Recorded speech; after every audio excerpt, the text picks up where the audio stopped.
নমস্কাৰ সকলোকে স্বাগতম জনাইছো আসাম কেৰিয়াৰ পইণ্ট ইউটিউব চেনেলটোলৈ বনকল আজিৰ ভিডিঅ'টোত আমি আপোনালোকৰ আগন্তুক অনুষ্ঠিত হ'ব লগা ইণ্ডিয়ান আৰ্মি অগ্নিবীৰ এক্সামৰ বাবে সহায়ক হোৱাকৈ আন এটা মেথছৰ ক্লাছ লৈছো তো এই ক্লাছটোত আমি কিছুমান শৰ্ট ট্ৰিক্স আৰু ইম্পৰ্টেন্ট ফৰ্মুলাৰ হৈতে আপোনালোকক কোৱেশ্যনখিনি কৰাই দিবলৈ চেষ্টা কৰিম যাতে এক্সামত গৈ এনে ধৰণৰ কোৱেশ্যনবিলাক আপোনালোকে খুব কম সময়ৰ ভিতৰতে সলভ কৰি দিব পাৰে তো কোৱেশ্যনখিনি চোৱাৰ আগতে আপোনালোকক আৰু এটা কথা জনাই থওঁ ইয়াতে আমি আপোনালোকৰ ইণ্ডিয়ান আৰ্মি অগ্নিবীৰ 2025 ৰ কাৰণে এটা কোৰ্স লঞ্চ কৰিছো আপোনালোকে গম পাইছে চাগে তো এই কোৰ্সটোত আসামিজ আৰু ইংলিশ এই দুইটা মিডিয়ামত আপোনালোকৰ এক্সামৰ বাবে প্ৰয়োজনীয় সকলোবিলাক ষ্টাডি মেটেৰিয়েলছ আপোনালোকক প্ৰভাইড কৰিম এনেকুৱা বহুতো আপোনালোকৰ কেণ্ডিডেট আছে যিসকলে ফাৰ্স্ট টাইম অগ্নিবীৰ এপ্লাই কৰিছে তো তেওঁলোকে বুজি পোৱা নাই কেনেদৰে প্ৰিপেয়াৰ কৰিব বা ক'ৰ পৰা পঢ়িব সো আমি তেওঁলোকক কৈছো যে তেওঁলোকে কোনো কিতাপ বা তেনেকুৱা ধৰণৰ বস্তু লোৱাৰ দৰকাৰ নাই যদি আপোনালোকে এই কোৰ্সটো লয় ঠিক আছে ইয়াতে সকলোবিলাক আমি ষ্টাডি মেটেৰিয়েলছ দি থাকিম general knowledge general science maths reasoning এই সকলোবিলাকৰ পিডিএফ নোটছ দিয়া হ'ব যিবিলাকৰ সহায়ত মোবাইলতে পঢ়িব পাৰিব লগতে উইকলি কাৰেন্ট এফেয়াৰ্স দিয়া হ'ব কুইজ পতা হ'ব টেষ্ট পতা হ'ব ঠিক আছে এই গুটেইবিলাক মোবাইলতে কৰিব পাৰিব মোবাইলটো ভালদৰে ব্যৱহাৰ কৰিবলৈ শিকক আৰু ইয়াৰ পৰাই আপোনালোকে এটা সিলেকশন ল'ব পাৰিব ঠিক আছে আৰু এই কোৰ্সটো যদি প্ৰয়োজন হয় ইয়াতে এটা নাম্বাৰ দেখিছে 8133840965 এই নাম্বাৰটোত আমাক হোৱাটছএপত মেছেজ কৰিব ঠিক আছে কল নকৰিব হোৱাটছএপত মেছেজ কৰি জনাই দিব যে অগ্নিবীৰৰ কোৰ্সটো লাগে আৰু আমি আপোনালোকক এটা লিংক দিম তাতে আপোনালোকে ক্লিক কৰি জয়েন হৈ ল'ব পাৰিব ঠিক আছে আৰু নোটছ বিলাকো পাই যাব আৰু এই কোৰ্সটোৰ প্ৰাইস একেবাৰে কম হয় 199 रुपीस 199 টকাত আপোনালোকে এক্সামৰ আগলৈকে একদম ফুল কোৰ্সটো পাই যাবগে ঠিক আছে তো বলক এতিয়া আমি কোৱেশ্যনখিনিলৈ আগবঢ়ো আজিৰ তো ফাৰ্স্ট কোৱেশ্যনটো কি দিছে চাওক the smallest number divisible by the first 5 natural even number is প্ৰথম 5টা স্বাভাৱিক যুগ্ম সংখ্যাৰে বিভাজ্য হোৱা আটাইতকৈ সৰু সংখ্যাটো কি হ'ব এটা চাওক যেতিয়া মেথছৰ কোৱেশ্যনখিনি কৰিবলৈ যাব এটা কথা মন কৰিব যেতিয়া কোৱেশ্যনখিনি কৰিব তাৰ আগতে কোৱেশ্যনটো ভালকে পঢ়ি চাব ঠিক আছে কাৰণ অকমান কোৱেশ্যনটো যদি আপোনালোকে খেলিমেলিকে বুজি পায় তেতিয়া হলে কিন্তু আপোনালোকৰ এনসাৰটো নোলাব আৰু ভুল কৰি থৈব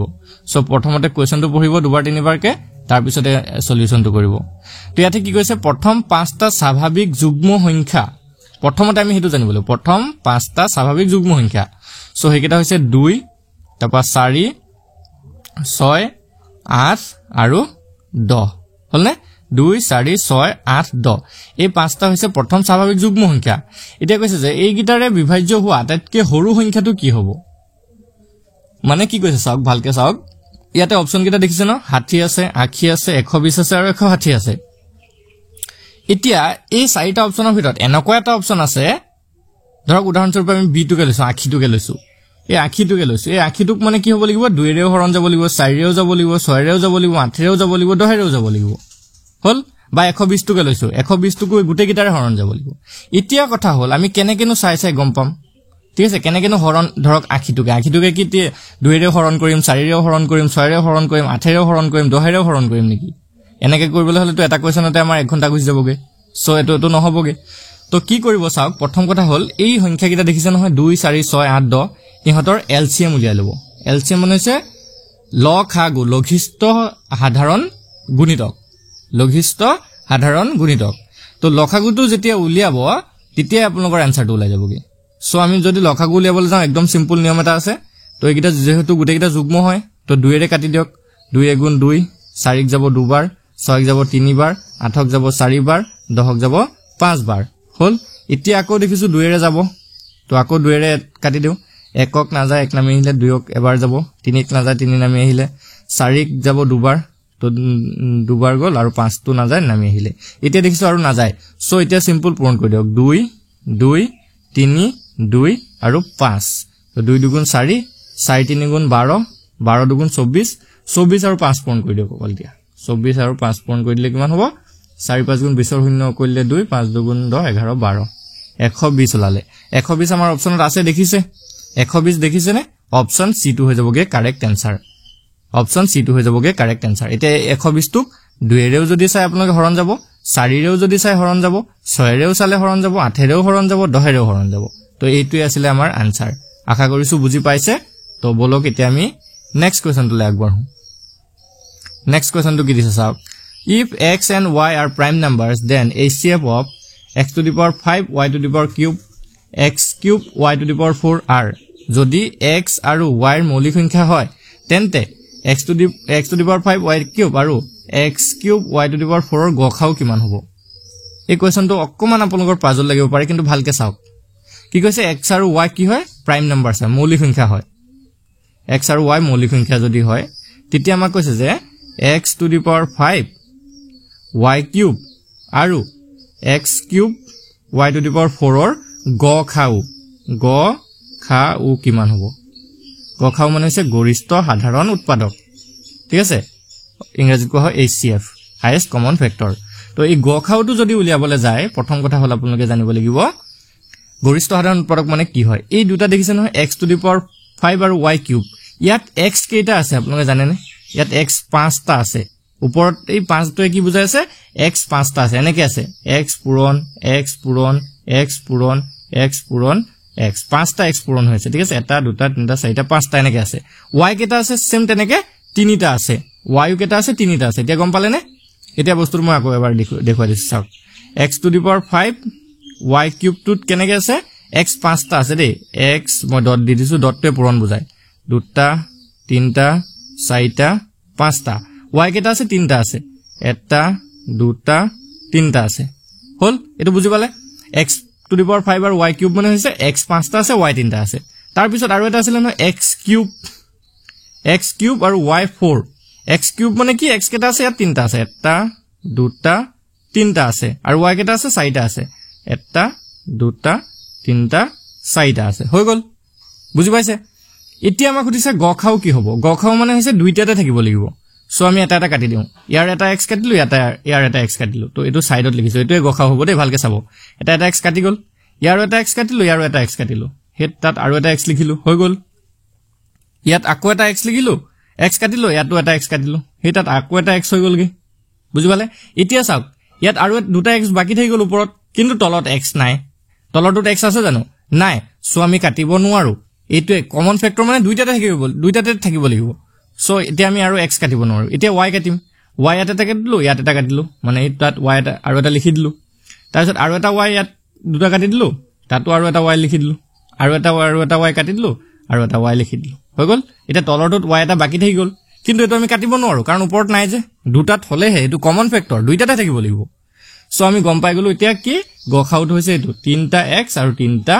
y এতিয়া এটোটো অপচনত এনেকে নাথাকে x x x y y y so 3টা x ক আমি কেনেকৈ লিখিব পাৰো x কিউব আৰু 3টা y কেনেকৈ লিখিব পাৰো y কিউব এইটো হৈছে আমাৰ আনসাৰ বুজি পাইছে চাগে x cube y cube so option কোনটো আছে চাওক অপচন ডি আছে অপচন ডি টো হৈ যাব শুদ্ধ উত্তৰ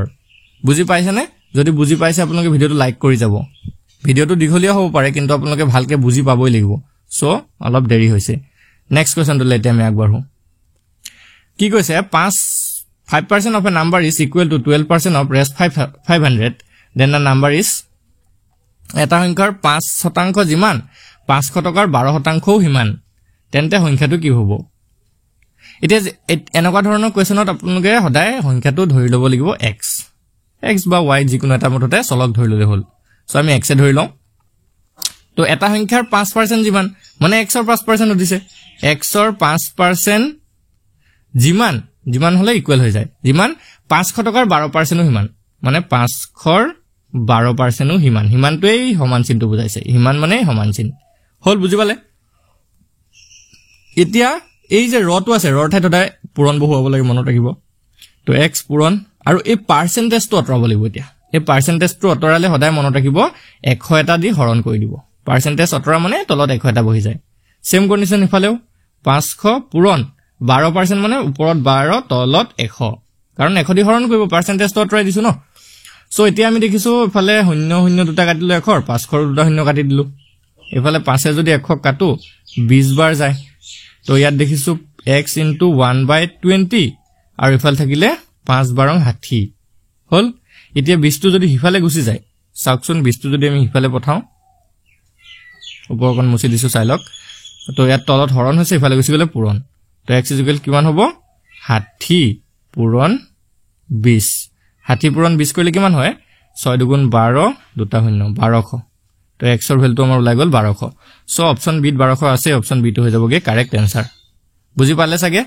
যদি বুজি পাইছে আপোনালোকে কমেন্টত ইয়েস এটা লিখি জনাই দিব আমি গম পাই যাও আপোনালোকে বুজি পাইছে তো আগবাৰ হইতে আমি নেক্সট কোৱেশ্চনটোলে কি কৈছে চাওক The present value of a house is Rs 6,20,000. If the price of the house decreased by 15%, the new value of the house will be এটা ঘৰৰ বৰ্তমান মূল্য দিয়া আছে 6,20,000 টকা ঘৰটোৰ দাম যদি 15% হ্ৰাস হয় তেতিয়া হলে ঘৰটোৰ নতুন মূল্য কি হ'ব তো এনেকুৱা ধৰণৰ প্ৰশ্ন কিন্তু আপোনালোকৰ এটা পৰীক্ষাত আহি যায় সো ভালকে চাই ল'ব তো ঘৰটোৰ বৰ্তমান মূল্য হৈছে 6,20,000 টকা ঠিক আছে ভালকে চাব 6,20,000 টকা এতিয়া ইয়াক কিমান শতাংশ হ্ৰাস হ'ল 15% বা 15% কমি গলগে তো 6,20,000 টকাৰ প্ৰথম কথা আমি 15% উলিয়াব লাগিব ঠিক আছে 6,20,000 ৰ 15% 6,20,000 ৰ 15% যদি উলিয়াবলৈ যায় কিমান হ'ব চাওক তো 6,20,000 ইনটু শতাংশটো উঠালে মই কৈছো ন কেনেকৈ উঠাব লাগিব ওপৰত 15 ৰাখিব তলত 1 এটা দি হৰণ কৰি দিব সো এটো 0 দুটা 0 কাটি দিলো দুটা 0 কাটি দিলো এতিয়া থাকিলে 6200 ইনটু 15 এতিয়া 6200 ৰ লগত যদি 15 পূৰণ কৰো 0 0 5 দুগুণ 10 0 কৰিলে 1 6 5 গুণ 30 1 31 1 0 0 0 2 6 এটা 0 আহিলে 0 2 1 3 9 93,000 তো কিমান টকা কমি গল ডিক্ৰিজ হয় হ্ৰাস হৈছে দেই 93,000 কমি গলগে চাব দেই ভালকে বস্তুটো চাব এতিয়া